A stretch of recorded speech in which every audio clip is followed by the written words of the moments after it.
The information contained herein is not intended to diagnose, treat, cure, or prevent any disease. Oi! Listen up, because I don't want to have to smack anybody in the mouth for not paying attention. Over and over and over and over and over and over and over, you hear the mantra of cigarettes are bad for you, cigarettes will kill you. And I say it's a load of rubbish. First, second, and third.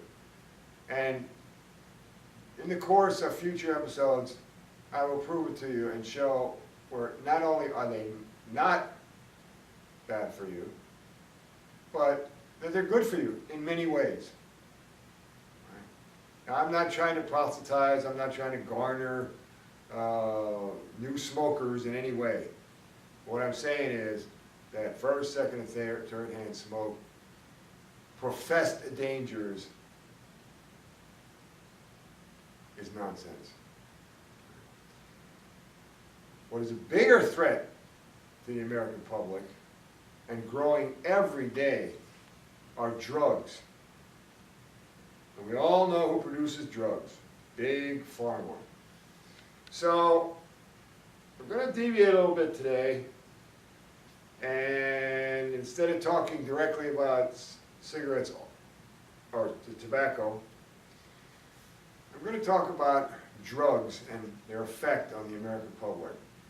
It's going to require quite a bit of reading here, because as I stated in previous episodes, I don't have a teleprompter as of this time.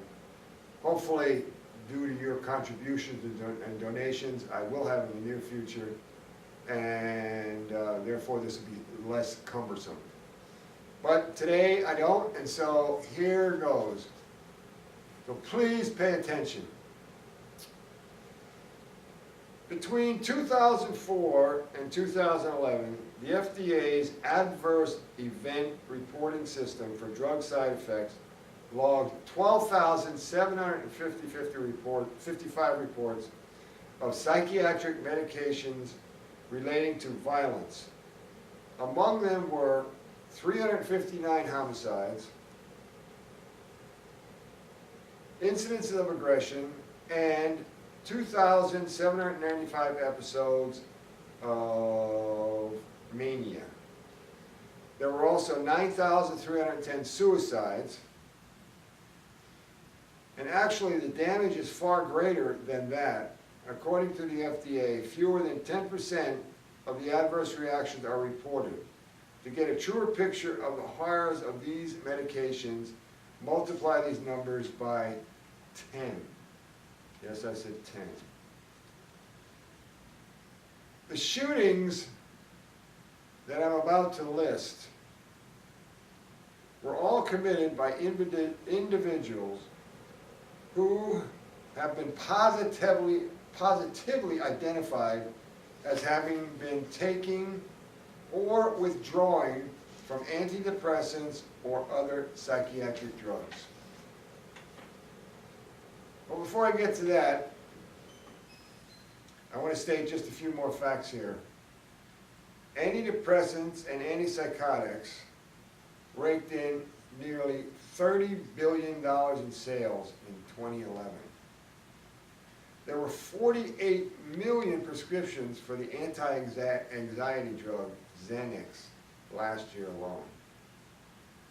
60 million prescriptions for mind and behavior altering sleeping pills are written every year.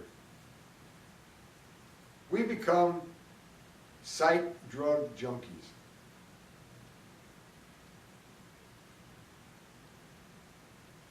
Feeling tired and sad, having trouble with weight, insomnia, and making decisions. Never mind if you lost a loved one, or you've been binging on sweets, or you're a person who weighs decisions carefully. You fit the criteria for a diagnosis of depression, and your physician may well prescribe an antidepressant. Shyness, low libido, hot temper, poor math skills. All these and many, many other normal human characteristics have been lumped in groups, given labels, and turned into fabricated and irrational psychic disorders that are treated by drugs. Of course, it's all an unscientific, profit-driven fraud created and perpetuated by Big Pharma. But the gravy train is so extensive and entrenched that it just keeps on rolling. Albert Einstein once said, "The world is a dangerous place to live, not because of the people who are evil, but because of the people who don't do anything about it." Now, I'm going to go through these fairly quickly, but you have a chance to play this over so you can catch them. And here's a litany of murder and mayhem caused by drugs. Pittsburgh, PA, March 8th, 2012. John Schick, age 30, shot and killed one employee at the University of Pittsburgh Medical Center's Western Psychiatric Institute and injured 6 other people before he was killed by the police.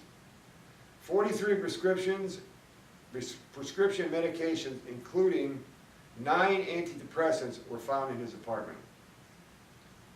South Beach, California, October 12, 2011. Scott Dekraai, D-E-K-R-A-A-I, 41, killed 8 people, including his ex-wife, and wounded 1 at the hair salon where she worked. He had been prescribed trazodone, an antidepressant, and Topamax, a mood stabilizer. Huntsville, Alabama, February 5th, 2010. Hamed Maimon, 14, shot and killed a fellow student at their middle school. He had been treated for depression and ADHD, another famed phantom disease, and was taking the antidepressant Zoloft and other drugs. Lakeland, Florida, May 3rd, 2009. Troy Beller, 34, killed his wife and their 5-month and 8-year-old sons and then shot himself. He was taking Tegretol for bipolar disorder.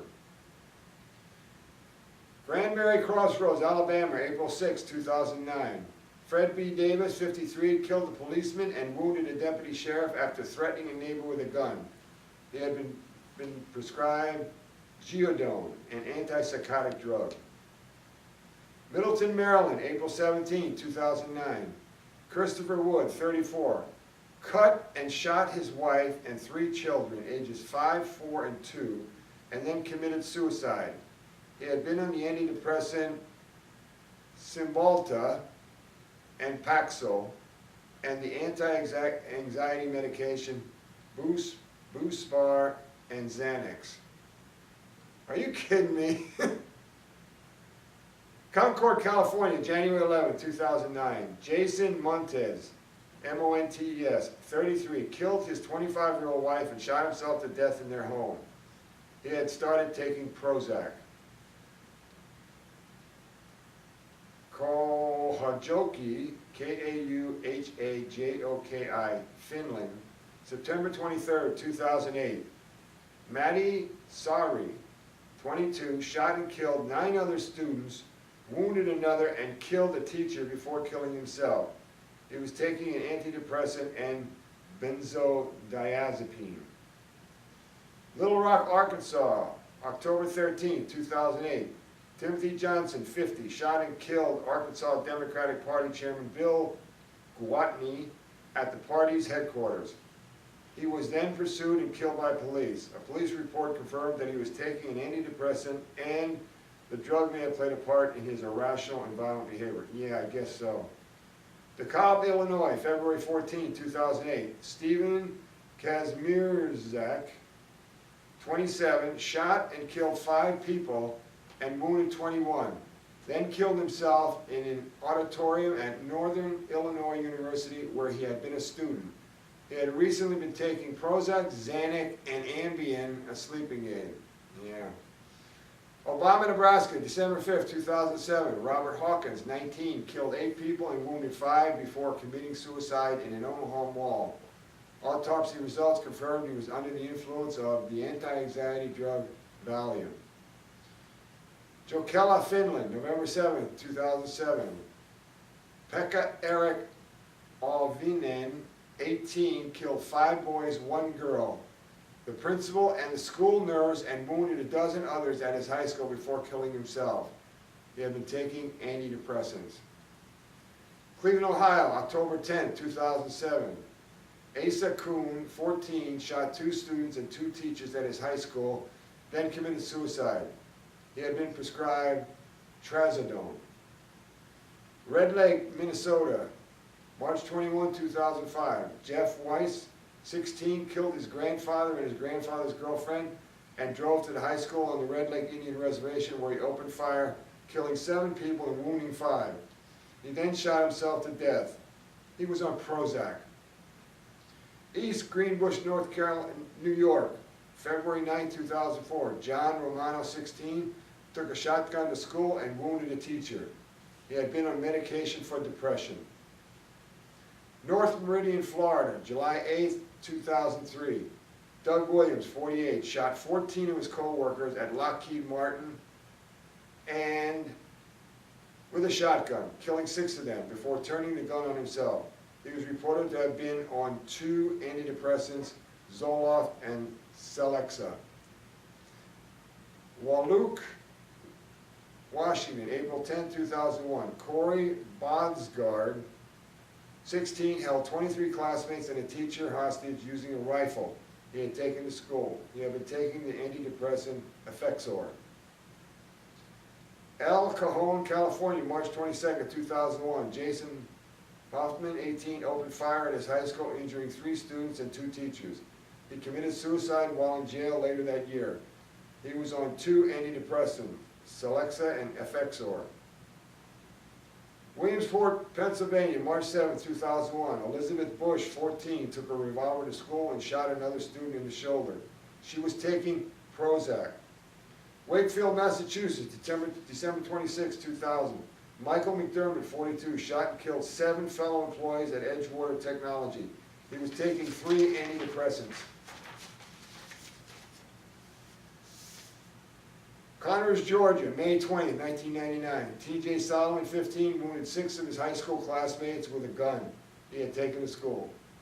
He was taking Ritalin, a stimulant often prescribed for ADHD. Columbine, California, Colorado, April 20th, 1999. Eric Harris, 18, and Dylan Klebold, 17, shot and killed 12 students and a teacher and wounded 26 others at their high school before killing themselves. Harris was taking an antidepressant, Luvox. Klebold, medical records are sealed. Notice, Idaho, April 6, 1999. Sean Cooper, 15, took a shotgun to school and shot 2 rounds. No one was injured. He was taking Ritalin and an SSRI antidepressant. Springfield, Oregon, May 21st, 1998. Kip Kinkle, 15, shot his parents to death with a rifle. The next day, armed with 5 weapons and over 1,000 rounds of ammunition, he went to school and opened fire in the cafeteria, killing 2 and wounding 25. He had been taking Prozac. Ladies and gentlemen, parents, do not give your kids drugs just because you want to get their average grades up. It's a pathway to much harder drugs. It's basically methamphetamines. Don't be nuts. And before you take an antidepressant, light up a cigarette. That'll calm you down. Don't be stupid. You can think with clarity with a cigarette. You can work with intensity. You don't need these drugs. Everybody feels bad sometimes. Get over it. You want to help out? PayPal.com. Click on buy, click on make a payment, put your email address in, put my email address in, SmokinMan@yahoo.com. You want to talk to me on Twitter, tweet me at CoolSmokinMan. That's it. Smoke if you got him.